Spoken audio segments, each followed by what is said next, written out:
couldn't really hear everybody. So I am free, I am unlimited. There are no chains that bind me. I am free, I am unlimited right now, right now. I am free, I am unlimited. There are no chains that bind me. I am free, I am unlimited right now, right now. Beautiful, beautiful. Let's see here. And I was going to do just a little special song today. This is by a guy, his name is Todd Herzog. He used to be on the in the beginning stages of the Survivor show way back in the day. He's one of the first winners of that. So and recently he got just a few years back he got into music, a Jewish guy, and just started creating inspirational music. And this one is entitled Life Shapes, and it talks about how it's the choices we make in our life that determine our life shapes. So just very inspirational. So just sit back and enjoy.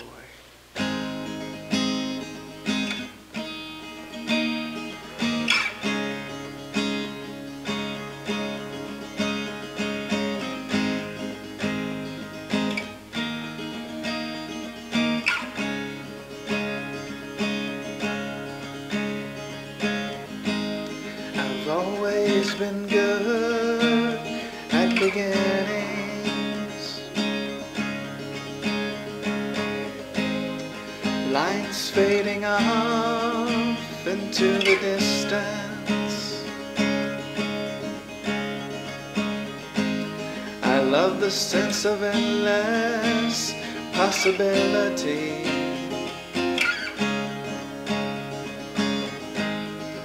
Open skies and no resistance. But it's the choices we make that determine our life shapes, that tell us who we're gonna be. It's the chances we take that define our direction, that separate the you from the me. Let's celebrate the you and the me.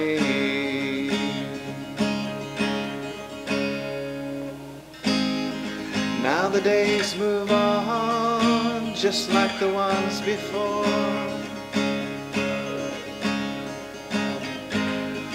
Trapped inside an empty box, always wanting more. I don't want to settle for mediocrity, but it seems so hard to drag this dream into reality. But it's the choices we make that determine our life shapes, that tell us who we're gonna be. It's the chances we take that define our direction, that separate the you from the me.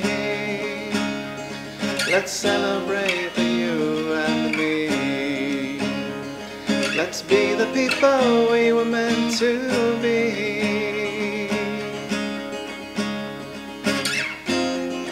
When I come to the end, complete the circle, reflect upon the moments that made the journey.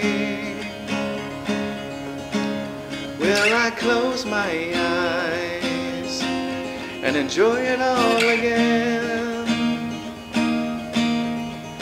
Or will I have to wonder at what might have been? But it's the choices we make that determine our life shapes, that tell us who we're gonna be. It's the chances we take that define our direction, that separate the you from the me. Let's celebrate the you and the me. Let's be the people we were meant to be. so it is. So today we're talking about the biology of belief, what that can do, what that means for your life, and how you can use it.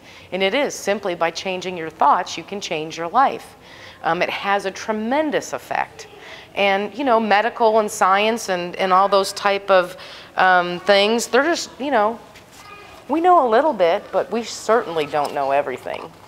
And I love that about life, is that every day we get to learn more and realize more and grow. It's that capacity to grow and to change and evolve into our best yet to be. That's awesome. There we go. I was like, I'd really like to put that down. So we're talking today about the biology of belief. And belief, we're going to talk a little bit about what is belief. Belief is a mental act, it's a condition or a habit of placing trust or confidence in something outside of us. The mental act, condition, or habit of placing trust or confidence in something else. So that's very interesting. Belief, putting trust in something else. And as Wayne just talked about, we can put our trust in the medical field to say 17% of the people get this and 25% of the people get this in this particular condition.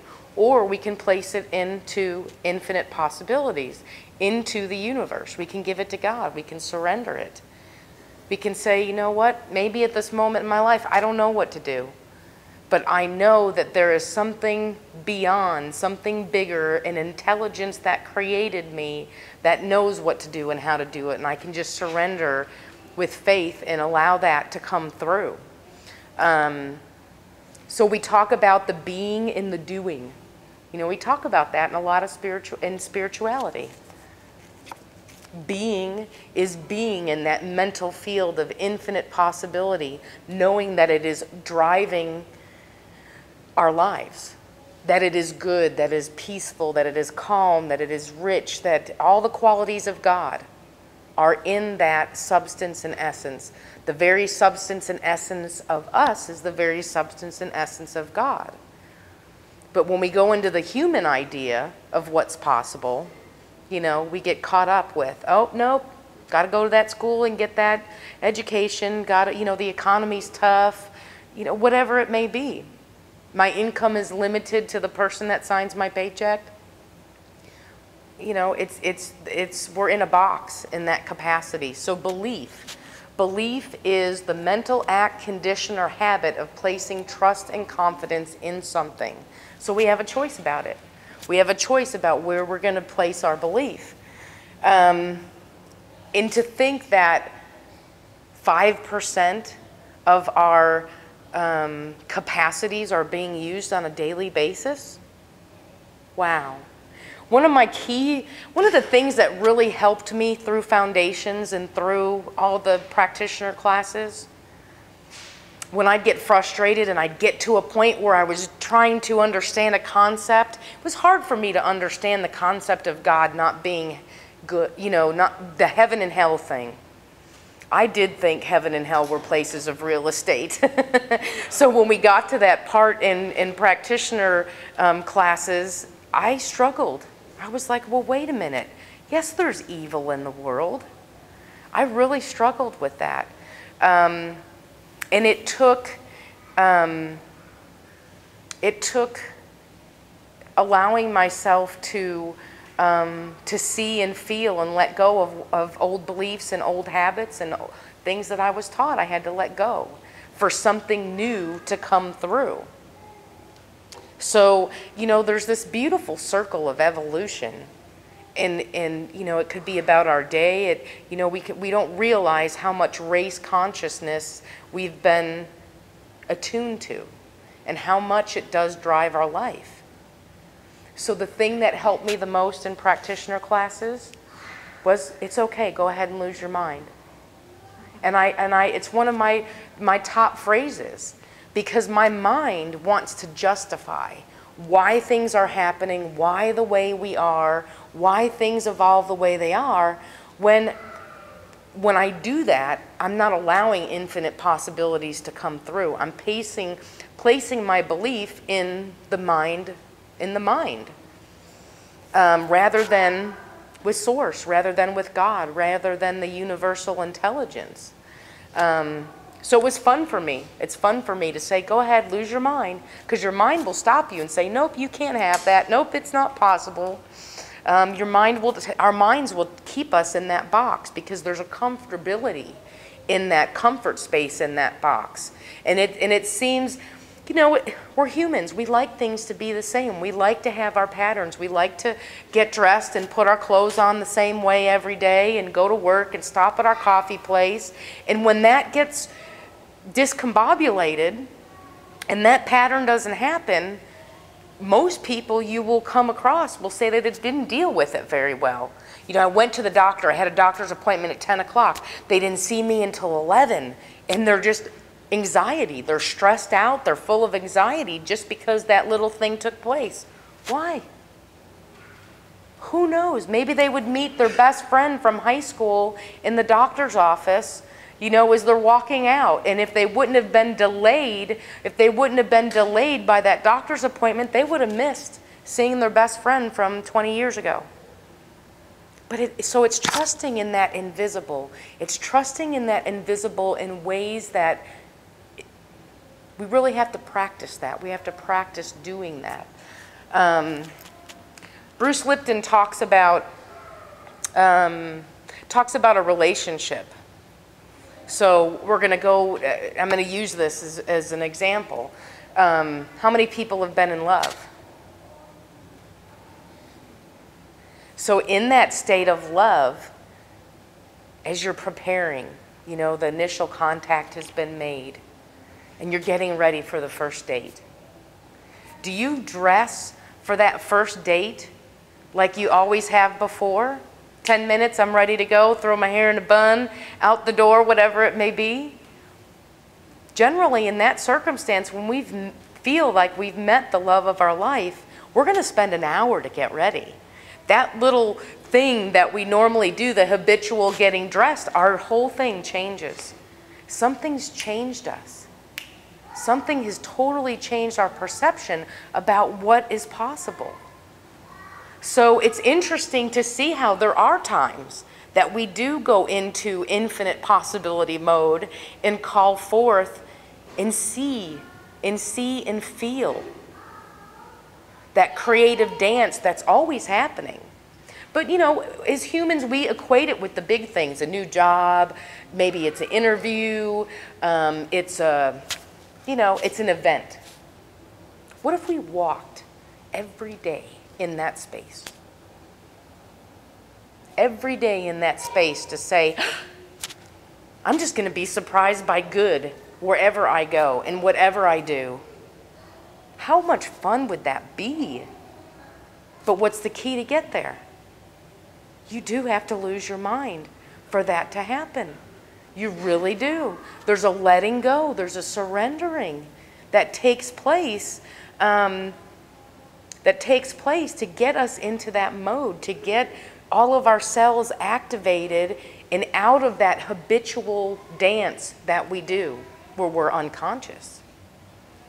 I mean, anything that we do as a habit is obviously kind of an unconscious activity.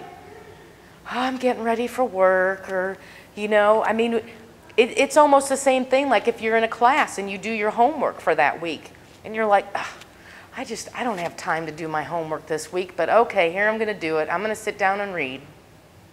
So with that mental attitude, we sit down and we read. Yeah. How much of that is going right over our head? How much are we retaining? But when we explore the idea of doing our homework with, ooh, I can't wait to see what I'm going to learn, or, you know what, then we're more receptive. We're more receptive. It's not a habitual type of activity. And it stimulates all kinds of amazing things within the human body.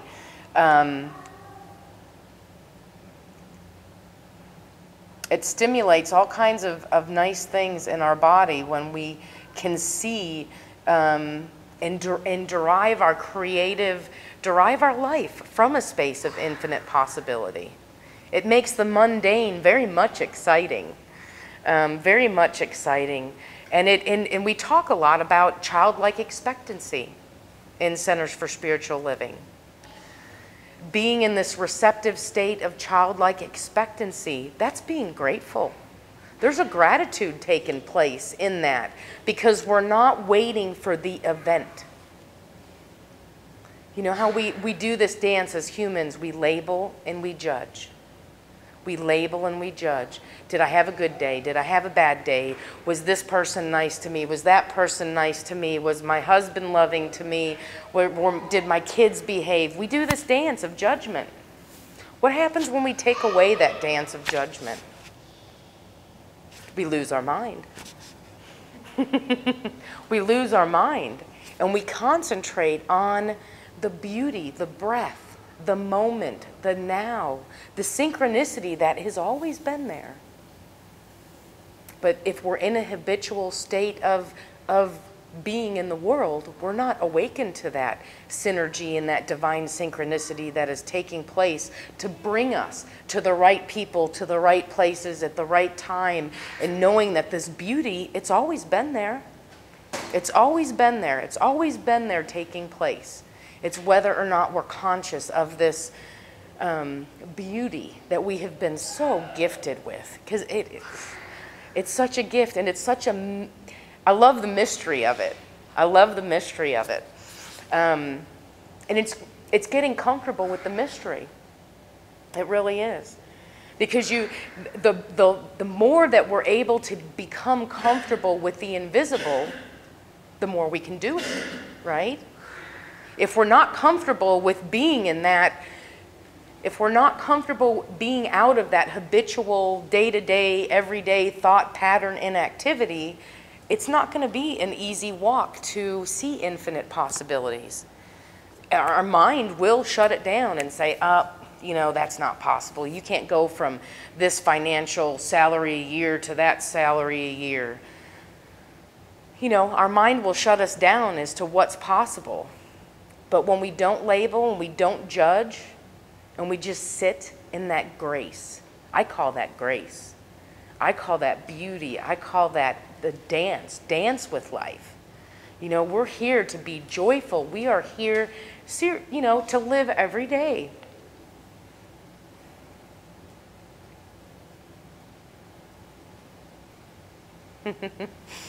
Whew. Live every day. So we know that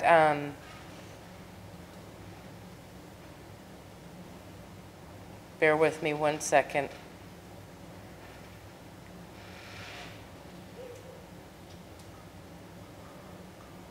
So when we're able to release this conditioning of habitual living, and we're able to incorporate infinite possibilities and sit in this invisibleness, knowing that it is going to take care of every need, that it is nurturing, it is guiding, it is supporting, that this synchronistic flow is always speaking to us.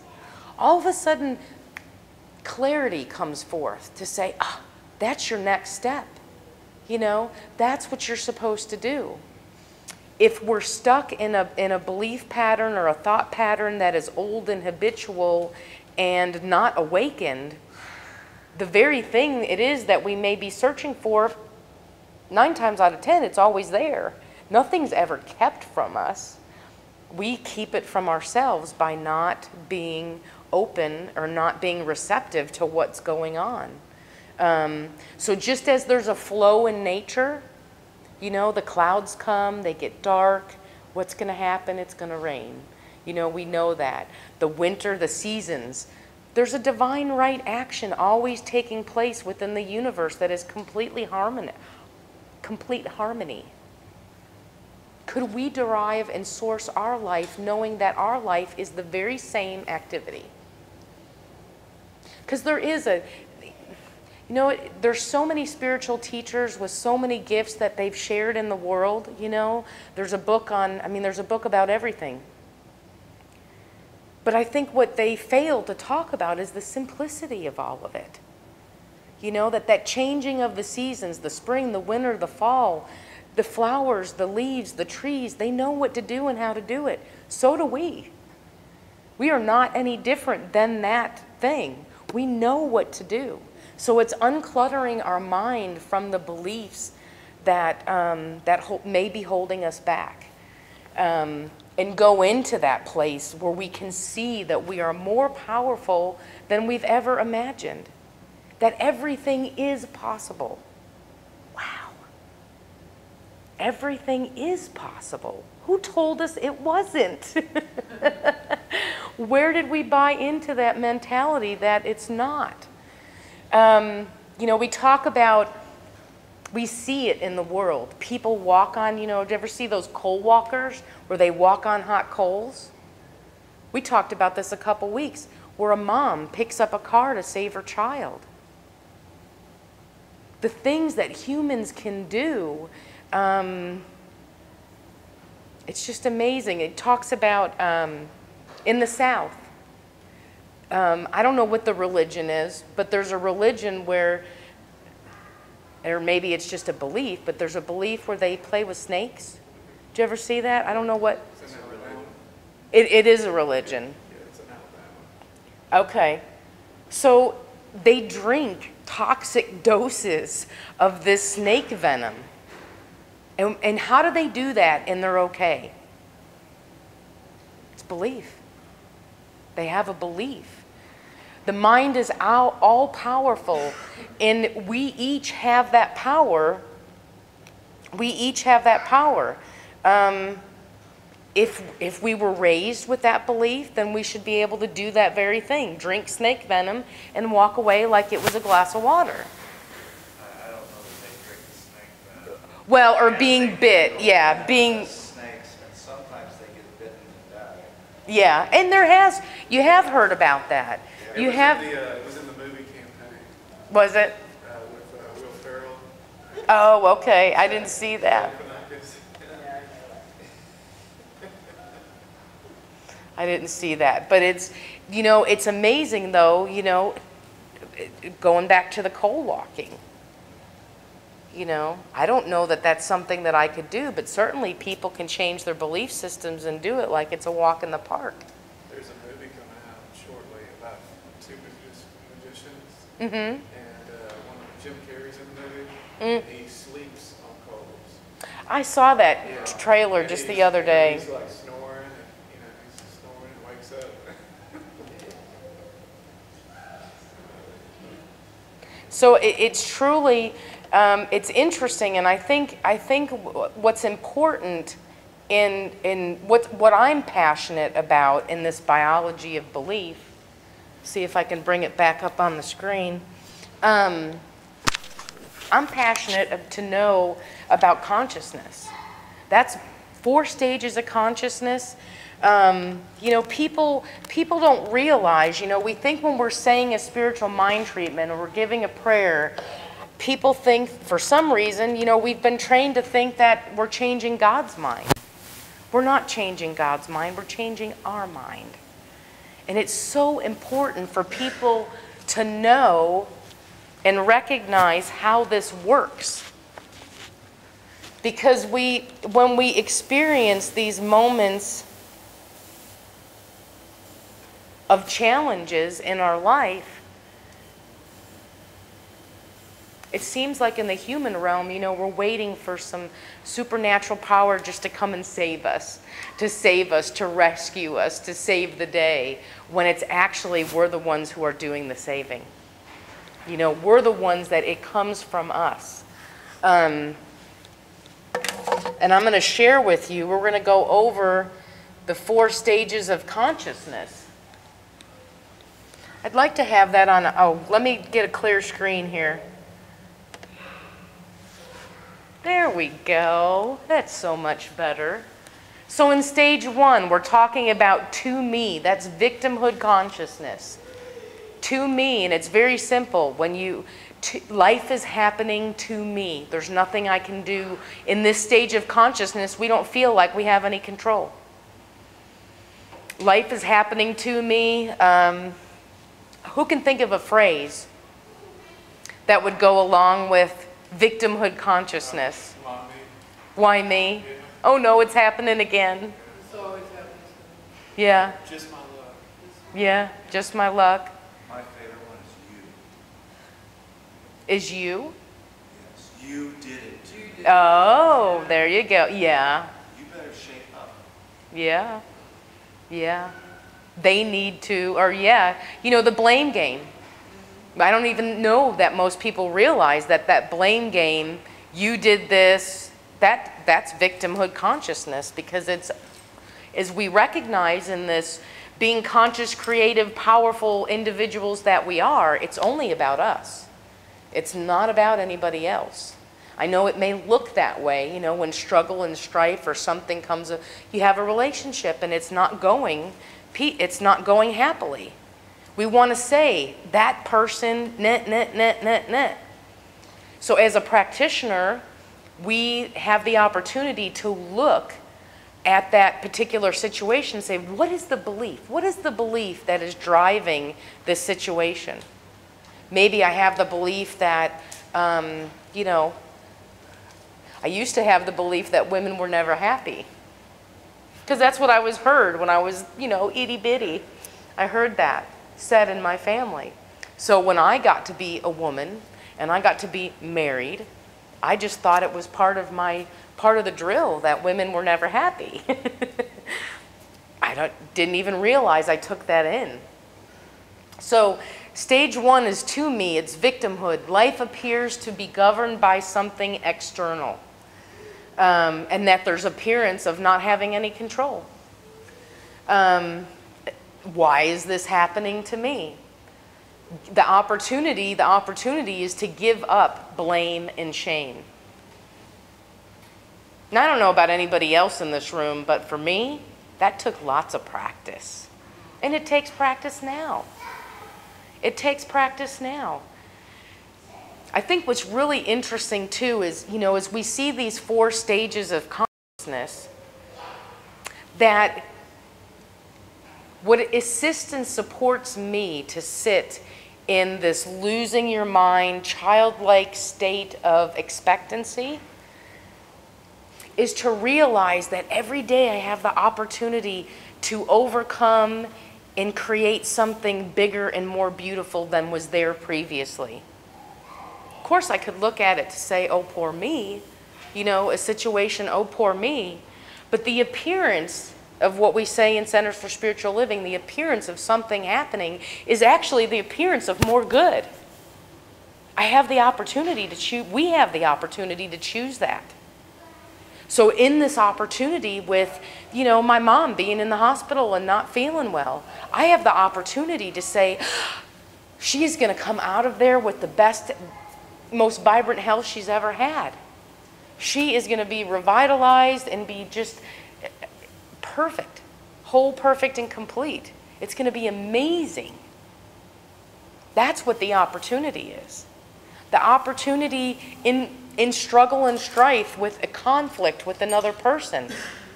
What is the thing appearing? The thing appearing is love. You know, we're angry, we're mad, we're whatever it is, we're not happy. 2 people not happy. But what happens when that situation is resolved and it's communicated with love and with patience and with peace? Love comes through. So your love expands. Spirit, the universal presence, keeps expanding. That's what it's addicting. I love that part of it because God, the source, the infinite intelligence just keeps getting bigger. Every day that we change our thoughts and we change our consciousness, God gets bigger. Infinite becomes infinite. So there's like, you know, it's like a ladder of consciousness. And if today I choose to be stuck in victim mentality, then I don't get to go up on the rung of vibration. So until I get that part of it smoothed out and choose with my thoughts something new, then I stay on that rung for as long as I need to learn whatever it is I need to learn, right? It'll keep reappearing in my life if I push it off to the side and don't look at the belief. You know, if I don't find the belief, or I say, it's just one of those days. Well, if it's just one of those days, it won't come back.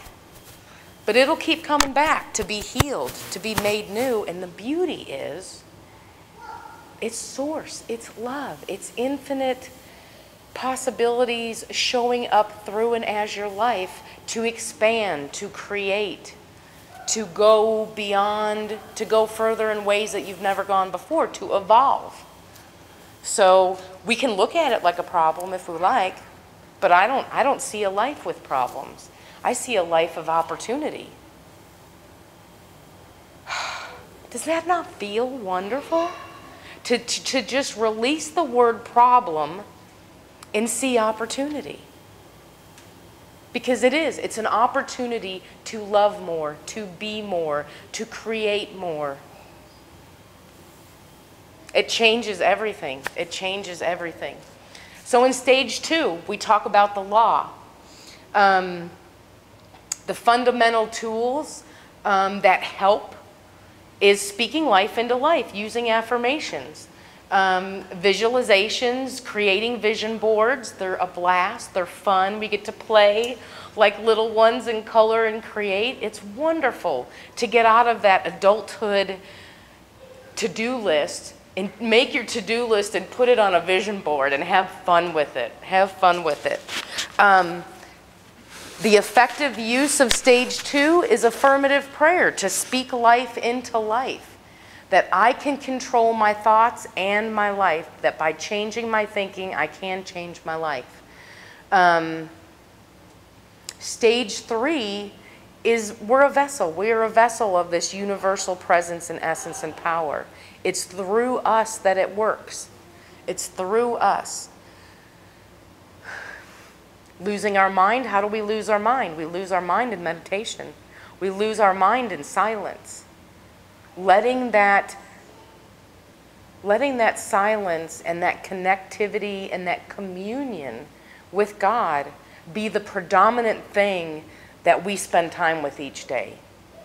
And I can tell you that when you're able to incorporate meditation as your number one activity in your life, that communion with God, everything will change.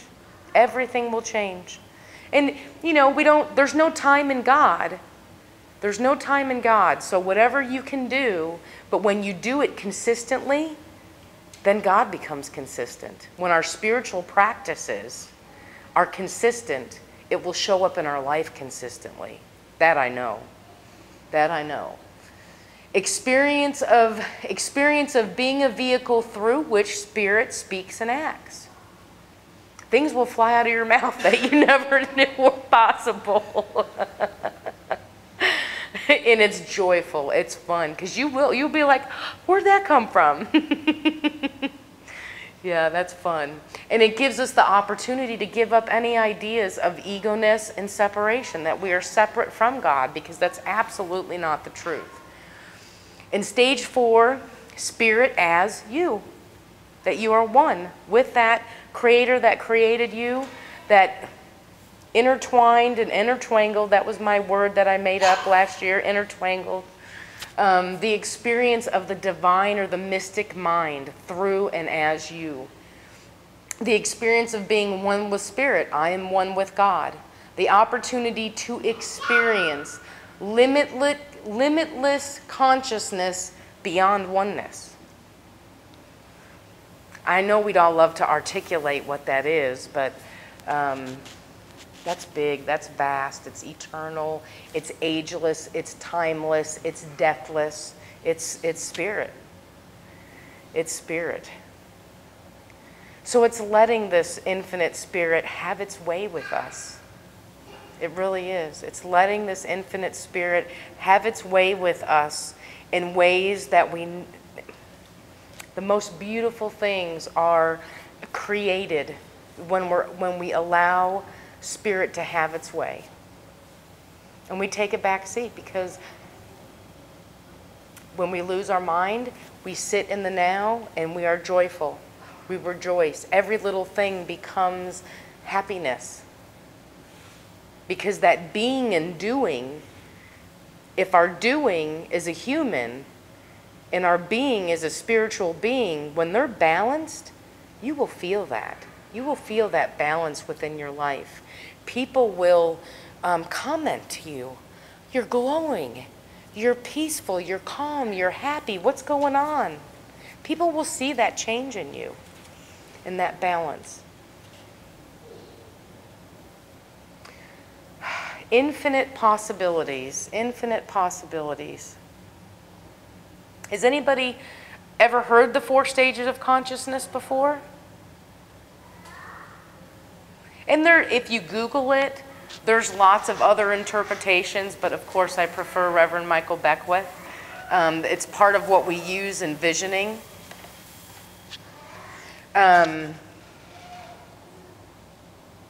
This is normally what our brochure looks like.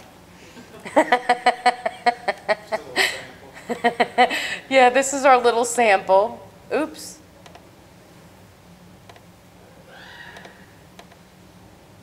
I didn't want to hit that button.